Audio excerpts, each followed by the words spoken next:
Assalamu alaikum rahmatullahi barakatuh, everybody. You're probably looking at your screen going, that's a scrumptious looking black man. And you're right. My name's Preacher Mars, comedian extraordinaire. Now, brothers and sisters, you're probably saying, what looks better than that black man right there? I'll tell you. The thought of giving the people in need and assisting them when they need it. Sounds good to me.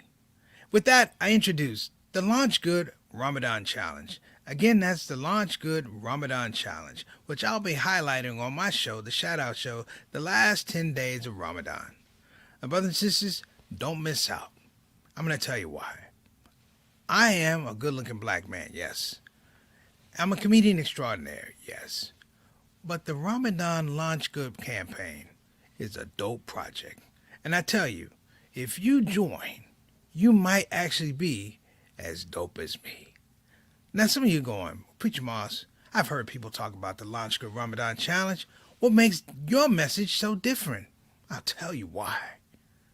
I have a fireplace. Flame on.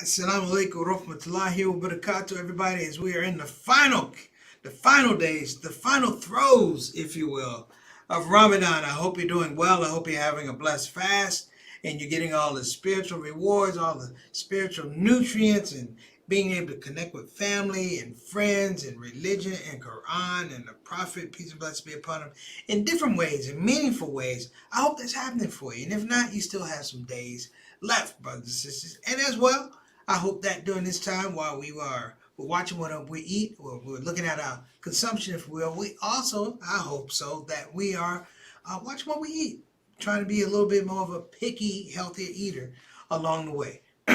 So I just want to throw that out there.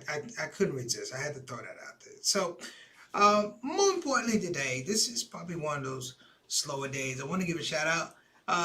Our sister Ree will not be on the show today. She was on a plane headed to Washington, D.C., going to check on my mom, Mary Moss, who's recuperating, just so you know. And thanks and appreciation for all of your prayers.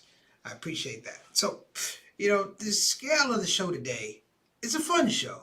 Even though it's a Throwback Thursday, it's a fun show, brothers and sisters, because I thought it'd be great to talk about teachers. This is Teachers Awareness Month. It was brought to my attention by Sister Satana that this is Teacher Awareness Month, Teacher Appreciation Month, whatever it is. Brothers and sisters, this is the time we need to stand up and appreciate our teachers. And I'm going to tell you why.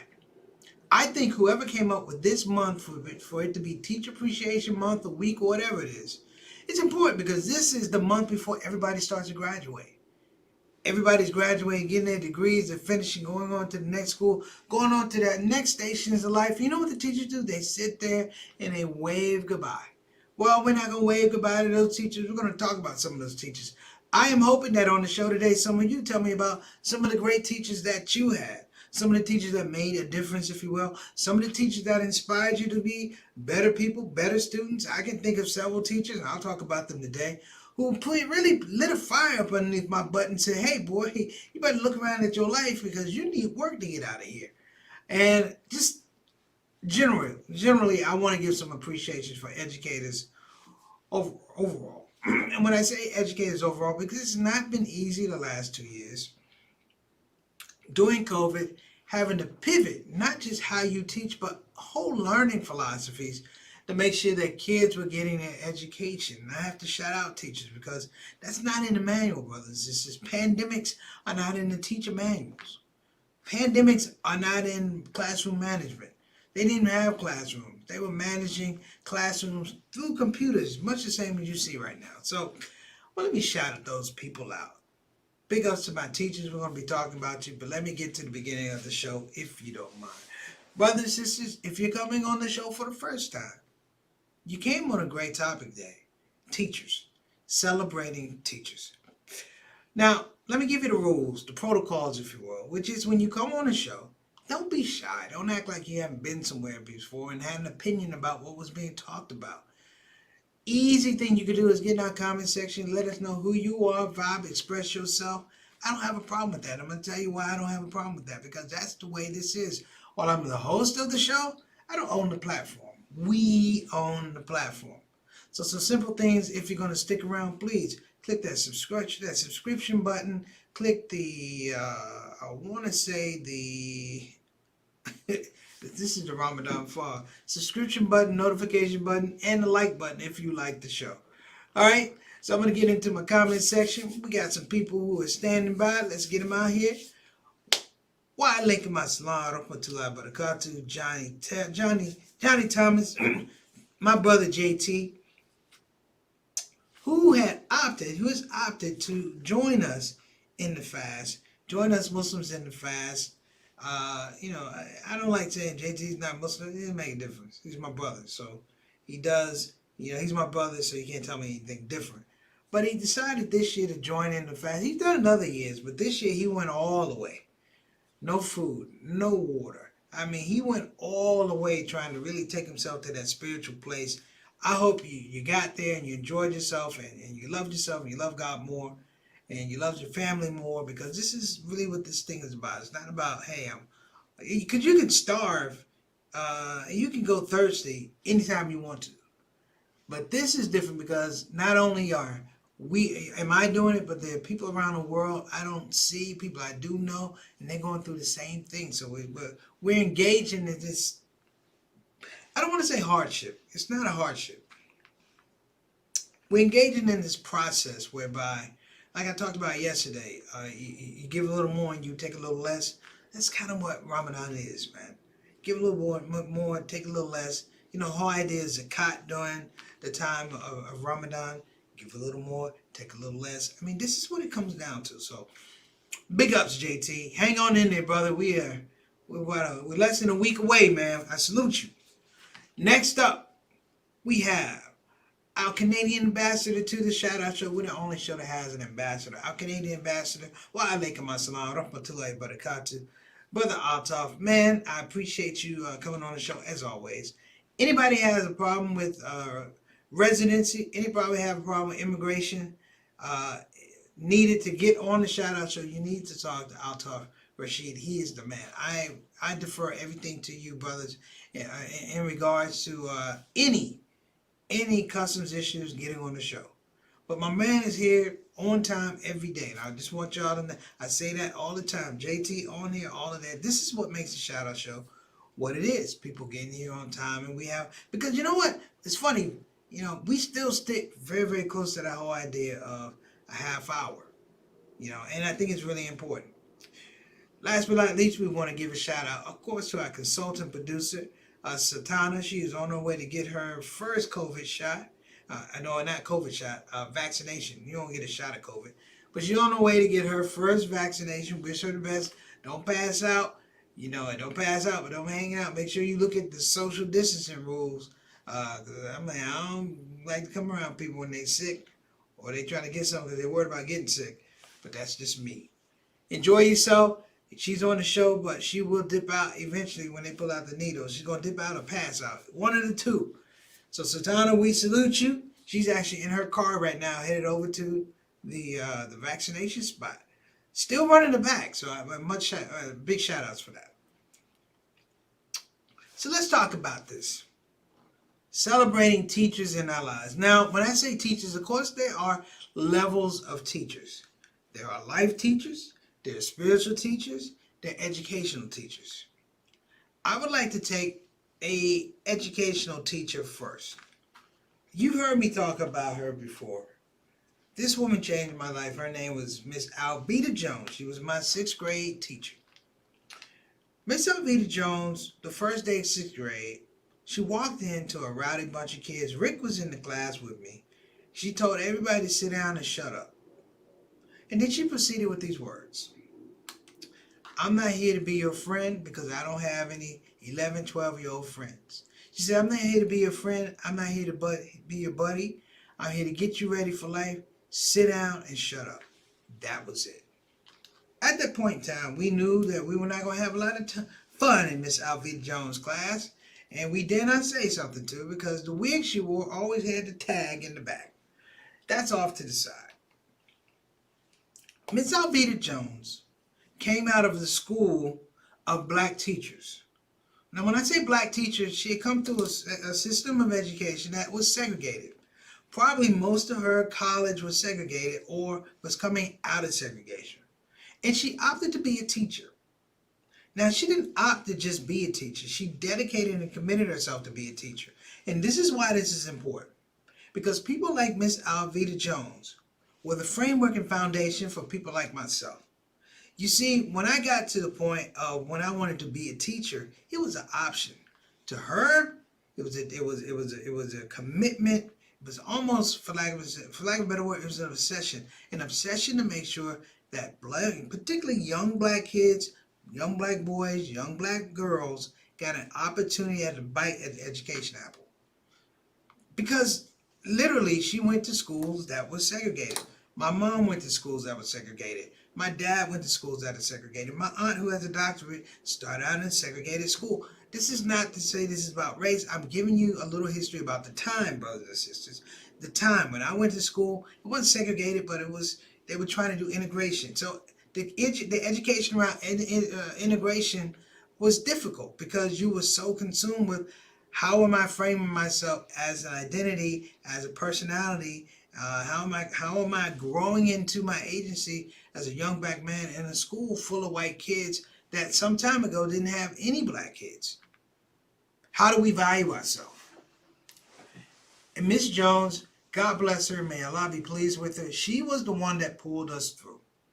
I definitely had problems my first and second grade. I remember my first and second grade teacher.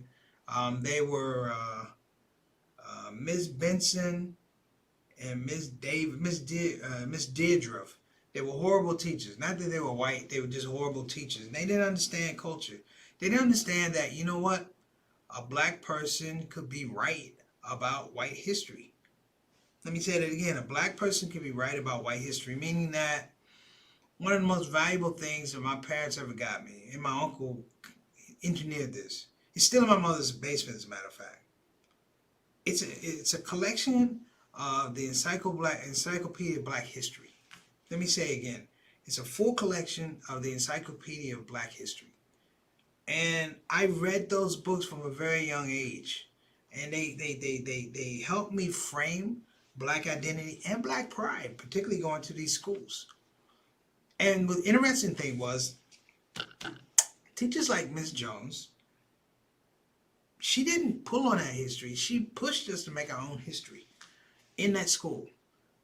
She was she challenged us on so many levels. I have to stop because we do have a teacher in the building. While I'm a former teacher, she's a current teacher. Can we bring on Sister Celine, please? I'll bring on Sister Celine. Sister Celine has been working with the W.D. Muhammad community with education and children, and just she's a jewel. Sister, let me tell you, you're a jewel. We appreciate you. I remember when your mom and dad talked about you being a teacher, and you know, when I saw you, I wanted to give you a hard time about being a teacher, but it's only because I appreciated what you were doing, where you were going. I think at that point in time, I was kind of getting out of teaching, but for myself, all the former teachers, all those OGs, not OGs, OG teachers, we appreciate you for sticking in. It's not easy what you do. Let's just call it what it is. It's not easy what you do. She teaches the young ones too. And the young ones take a lot of energy, a lot of love, and a lot of understanding, a lot of compassion. You know, I always say teaching young kids is that one thing you put on your resume. So when this is all over and day of judgment, Yom Kiyama, they're going to go, no, she taught children. Come on in. He taught children. Come on in. So I had to break that up. But let me go back to what I was saying, though, about education. And I'm going to have a small reflection on this at the end. My thing about education, which is just, I want to say, so important, brothers and sisters, like, you cannot underestimate it. It's just the fact that we have so much need. We have so much need.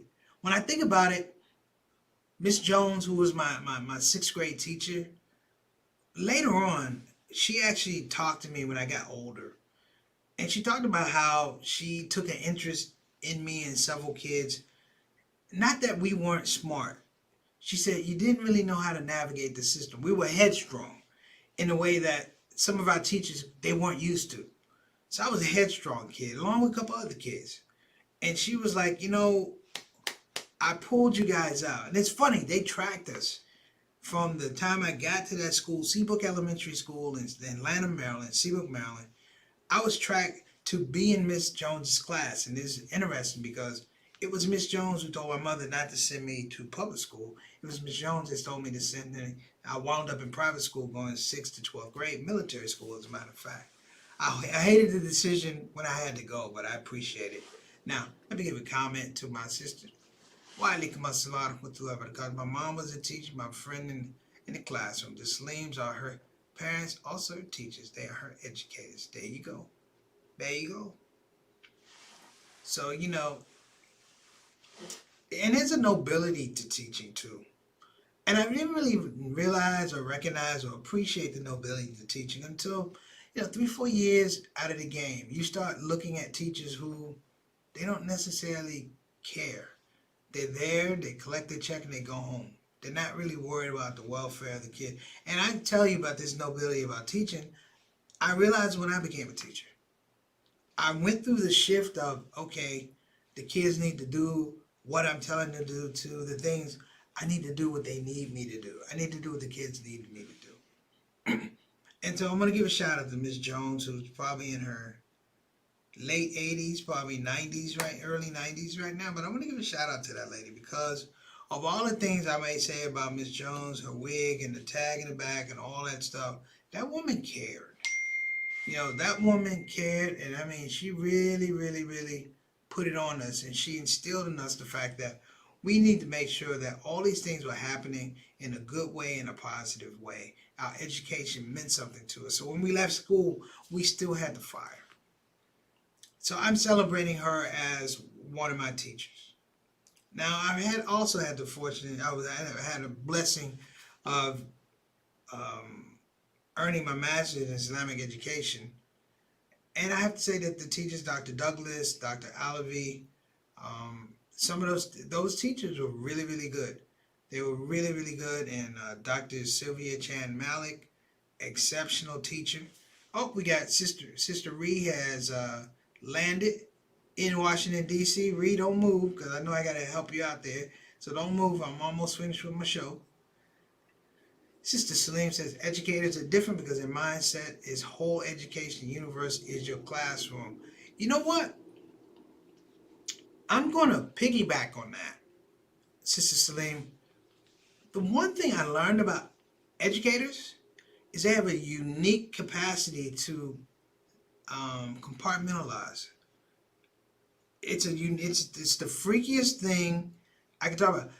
Like, you can compartmentalize. When I say compartmentalize, I mean that for every child, every data point about pretty much every child.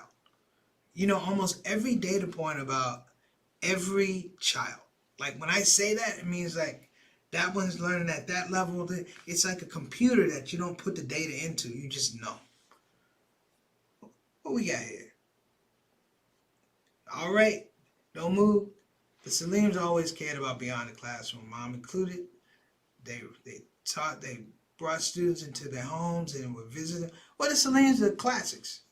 You know how me and your dad get down. Imam Yusuf Salim. You know how we get down.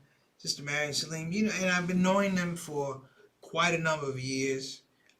I'm not going to put out the number of years, but just say it's more than a nickel and less than 100. So I think that's the thing that I want to make sure that we emphasize, that the teaching, the teaching is It's an amana. It's a trust. And when you're a teacher, you're not working to educate the student. You're working to earn their trust. And when you earn their trust, they want to learn from you. And you want to learn from them. You want to earn their trust. They want to earn your trust. And I'm like, that's the best education because, of course, it's the books, it's the math, it's the reading, it's the language arts, it's all of that. But when you look at it, really, the educator's part is about building young men, building young women, building their confidence up. You know, I've been here publicly talking about students that I had that didn't make it, and I feel bad. I have nightmares about them. But you know, it's not that I didn't try. Maybe when I was a first year teacher, I was horrific. But it's not that my intentions weren't good. It's just that I didn't have the nomenclature at the time to make it all work. Every child has their own intellect in science. Every child has their own spirit. Every child has their own spirit. You know, the biggest thing I loved about teaching as a comedian, if I could throw this out, is that you look for the one individual thing in the student that made you smile. Not laugh, but made you smile. You know, whether it was a story they're going to tell you, whether it was a lie they're going to tell you, whether it's some work they're going to turn in, how long they worked, what their favorite jokes, what their tendencies were. You know, I love that whole idea of communication and synergy because it made the class better. You know, so like I said, you know, Miss Jones told, well, I'll tell a story and I'm not going to be too long. Can we put up Sister Salim's comment? I'll put it up here because you might be getting your shot. My mom drove from D.C. to Oklahoma in 1970 to get her master's in mathematics and came back to D.C. public schools to serve the family. She cared, the Salim's cared. This has left by force. This is left by force. Okay. I think, you know, I think a lot of us come to the teacher profession like that. I know I was working in D.C., making pretty decent money, and I took a pay cut to go back to Milwaukee public schools to teach kids. I think I took a pay cut of like $18,000. And the funny part is I was broke as the Ten Commandments. And when these kids came through and I was looking at my bank balance and looking at these kids coming to the classroom, I mean, they were a herd, all right? They were a herd of kids. And I was totally unprepared. And they let me know I was totally unprepared. But we grew. What you got for us? You feel like a parent with each one, and that's where you bond, absolutely. Particularly with young black boys. You do feel like you bond, and it's not, because people say they're looking for a father figure, and I won't dispute that. But a lot of times the kids are actually looking for a leadership figure, like a legitimate leadership figure that's not in the house. And that's kind of the thing the void you fill. You know, a mother figure, things like that. But a leadership figure is different because earning leadership or being a leader in front of these kids is just a whole different dynamic. You know, you are literally trying to find out who they are, what they are. And you know, it's like Cornel West's quote: "You can't save the kids if you don't serve the kids. You can't lead the kids if you don't love the kids." Or you know what I'm saying. But it's somewhere along that. He said they will let you know they are mirrors. Exactly. You know, I remember my first year teaching. I was fasting. I was having a hard time with the class, and they came in. I didn't have my energy. I was low energy, and they asked me. Fontaine Chip had asked me what was wrong, and I said, Fontaine, I am fasting. He said, what's that mean? I said, I'm a Muslim, Fontaine. I'm talking to him. I don't even know why I'm talking to Fontaine. I'm like, but I'm fasting. I'm not eating. I'm not drinking. Da da da. He said, I got you, Miss Moss. And I come back from recess, I come back from lunch, and they're sitting in the class, they're totally quiet. And I'm like, what in the world is going on? I'm afraid to sit in a room. I'm like, what is going on? And they're doing their work, and I'm like, is this the miracle of Ramadan? Holy, maybe Ramadan should be extended, at least for the school year. And I remember this, and I called Fontaine. I said, Fontaine, what is going on in here? He goes, Mr. Moss, I told him that you're fasting. I said, yeah. I said, what else? He said, I told him to behave. I said, yeah, what else? He goes, I told him if they didn't behave, you're going to eat them because you haven't been eating anything. I was like, stick with that story. Stick with that story.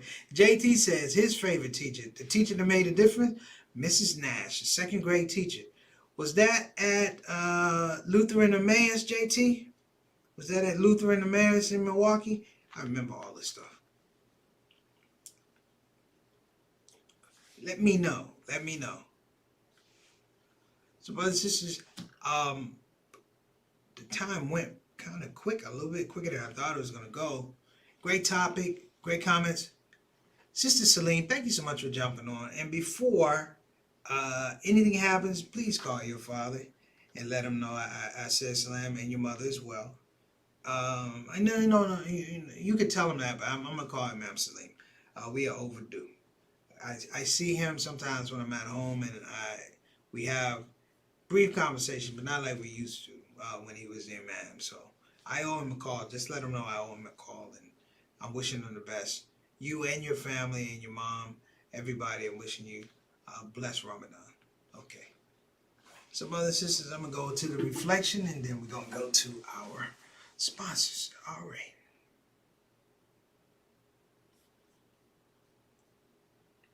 All right, God. I don't remember all my teachers. I'd be lying if I told you. Some of them I tried to forget. Oh, Miss Nat, 8th grade teacher, put me in advanced reading class, which encouraged me to know that I was eligible for higher education classes. Yeah. Just like Miss Jones, don't send that boy to Thomas Johnson Middle School. My mom sure didn't. I wound up at St. John's College High School, military school. I will always appreciate that, because you know what? It made a difference, made a huge difference. So, brothers and sisters, let me get to this, and I will be right with you. Let me throw this last comment up. Emmaus Lutheran School. I called it, JT. So,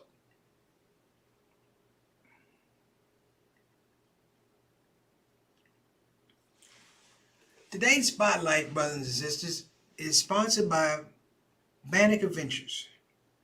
Bannock Adventures is helmed by my good friend Omar Kareem.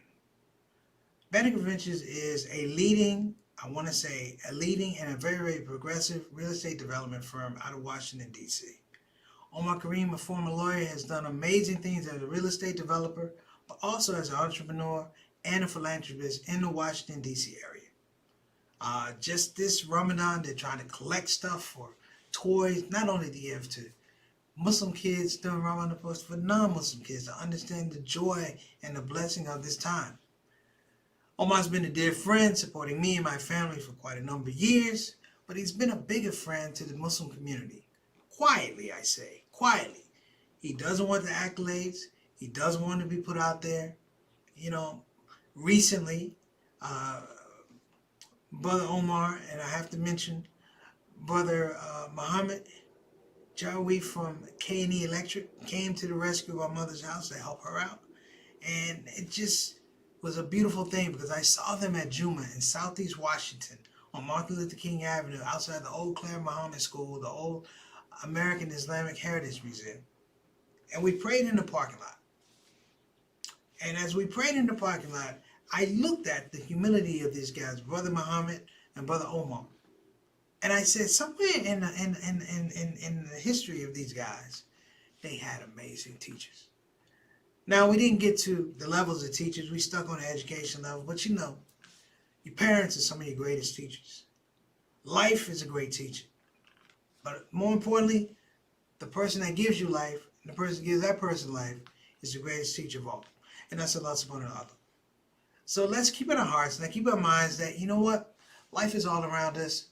But to understand life, you have to go through lessons.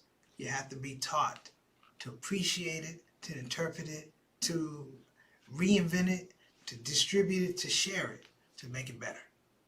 So brothers and sisters, that's the show today here on the Shout Out Show. You've been amazing. I want to give a shout out to our sponsor, which would be BeFinanciallyIndependent.com. Again, that's BeFinanciallyIndependent.com, who has been an amazing sponsor. Hold on, let me get my banner up, brothers and sisters. There we go. So you can go to BeFinanciallyIndependent.com. Again, that's BeFinanciallyIndependent.com, better known as BFI. Or you can call 1-800-679-3175. I'm sorry. Yeah, that's 1-800-679-3175. Get that information, brothers and sisters. Get that information. Also want to give a shout out, of course, to our other sponsor, which is Bayan Islamic Graduate School, that made Preacher Martha's Ramadan 30 for 30 possible. So we want to make sure we shout them out as well. So listen, I'm going to get out of here. You guys have been amazing. Shout out to Ree and Derek that made it to Washington, D.C. They're in Baltimore, but they're on their way to D.C. I know my mom is going to be so excited to see you guys. I appreciate all of you. I will see you tomorrow, inshallah, if Allah's will. And we'll have a good time, inshallah, on Friday Funnies. That's all I got for you guys today. I hope it was enough. Take care of yourself, and we will see.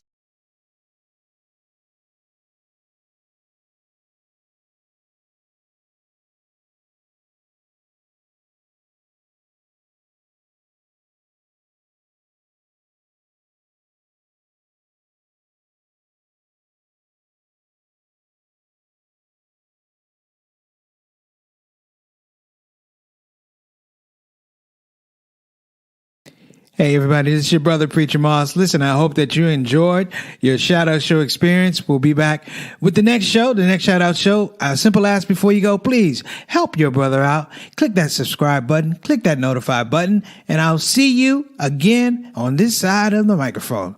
You probably wonder what that smell is. That's me. I smell good. And the reason I smell good is because I use oils from Throwback. So I'm not saying you can't smell good. I'm not even saying you stink. I'm saying you have the opportunity to smell exquisite. Check out Throwback.com for some of the best oils and scents in town.